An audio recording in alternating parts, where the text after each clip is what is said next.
The things that we carry on our person is typically called everyday carry items or EDC. And this stuff can really add up.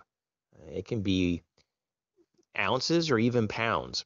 And sometimes you can objectively look at this stuff and say, okay, I'm going to trim the weight and the bulk off of this to make it easier to carry all day long.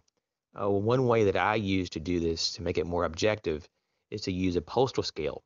And so you can just kind of record the weight for each item and start working toward the direction to lighten the load. The first category is going to be clothing. I like lightweight synthetic clothing, cotton, especially like heavier weight canvas. Man, it can really add up pretty quickly. So just pay attention to everything from your shoes, socks, underwear, hats, everything. And the same thing goes for the materials in your wallet and the wallet size. Big, bulky, heavy leather wallets are just problems inherently because you'll keep on stuffing more stuff in there until you can't stuff anymore. Micro wallets or bikini wallets, they have all kinds. Minimalist wallets.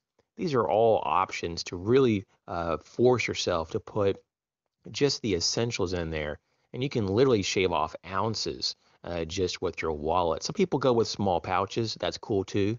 You can put other things in just your wallet contents in there. Now, this next category is cutting tools. Definitely, this can be something you can shave a lot of weight off of, most times several ounces at least. You don't really always need to carry a 4 or 5 or even a 7 ounce knife, maybe a 1 or 2 ounce knife, or even a keychain knife like this Spyderco Ladybug that weighs under an ounce. It may be all you need. Just like small flashlights, it may be all that you need is a AAA battery light or even something smaller. You don't always need a full size 6.5, 7 inch, 18650 battery flashlight with 1200 to 2000 lumens. You just don't typically need that. I like this Nightcore tube. It has rechargeable batteries and very small. It's well under an ounce as well. And they typically go on Amazon.com for $10 or less. And there's a lot of different colors as well to choose from. Now, this is something that's real easy to do is just to find a lighter cell phone case. Mine's real heavy duty with a thick, heavy rubber, but I'm going to probably in the future move to a lighter weight version. Multi-tools, unless you need a full-size multi-tool for your job, man, there's a lot of options that you can shave many ounces in this category.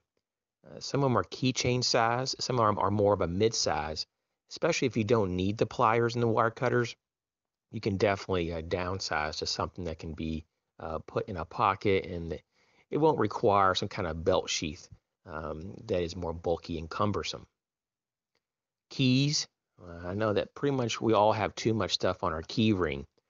Besides the keys that we can take off that we never use, look at all the other bulk and junk that we just throw on there from time to time, and just take off all that crap that we don't need, and just get down to the bare essentials. It just may be a small light, it could be maybe a small multi-tool, whatever it is that you really need on your keychain, your key ring, and just stick with that. Watches are a big deal. I know a lot of people that like divers watches or just heavier, larger diameter watches. But these things can weigh many ounces. You can get these silicone watches now. There's even like rubber watches, all kinds of different kinds that weigh like at an ounce or less. And that's definitely an option. Or you can just go with no watch and just use your cell phone. Brass pins or just, heavy, solid metal pins in general. Is that what you really need? Some of these can weigh 5 ounces or more, and you can get under an ounce real easily with mini pins, or even if you have a major budget issue, just a big pin, like a round stick big pin. That's, man, it's like weighs almost nothing. So definitely an option. What about your pocket organizers? Man, a lot of people don't even carry their pocket organizers because they go too big too early and it's just too much weight and too much bulk in the pocket. So go small or don't go at all. What about firearms? So many times I see people carry full-size firearms. Just be honest with yourself. You do not need a 44 Magnum or a 50 cal. You don't need any of that stuff for personal protection on a daily basis. unless you live in a war zone possibly. So go with a decent size that's practical. Just like lighters. You could go with Zippos. I love the Zippos, man. They have some really cool options. But Bic lighters, man, that's where the weight savings is. And they have different sizing and stuff, but if I have to say, if I had to pick one for everyday carry, it would be the Mini Bic. That thing is ultra lightweight, very small in profile, and you still get a lot of use out of it. So that's my video for today. Thanks for coming along. You guys take care.